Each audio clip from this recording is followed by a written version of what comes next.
Yes, nimefika hapa Mahakama Kuu ya Tanzania leo tarehe 2 mwezi wa 6.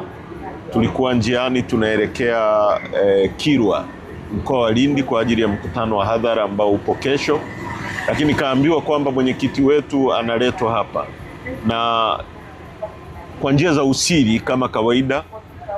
Mahakama yetu ina conspire na hao polisi wanafanya mambo ya siri. Tumekuta polisi wengi sana hapa, lakini kwa kuwa chama hatukuwa na taarifa yoyote kwamba mwenyekiti analetwa kwa sababu yoyote ile. Tumefika hapa tumeambiwa aliletwa kwa ajili ya kesi ile ya chama ambayo alikuwa ameomba kuunganishwa kama mwenyekiti wa chama.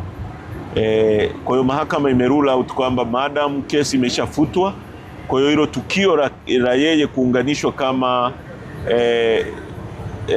mlalamikaji kama mwenyekiti wa chama limekuwa overtaken na event, kwa hiyo kesi imefutwa.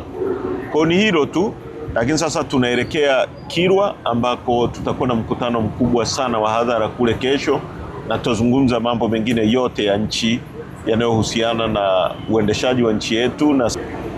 Asante. Labda swali moja, uko Kilwa ni kule kwenye lile jimbo alipokuwa Mheshimiwa Bwege au ni Kilwa? Ndio tunaenda Kilwa ambapo ndio jimbo lililokuwa la Mheshimiwa Bwege. Tuliahidi kwamba tarudi na tunaenda kutekeleza ahadi yetu ya kurudi kuzungumza na wananchi pamoja na kupokea na wanachama. Yes. Asante.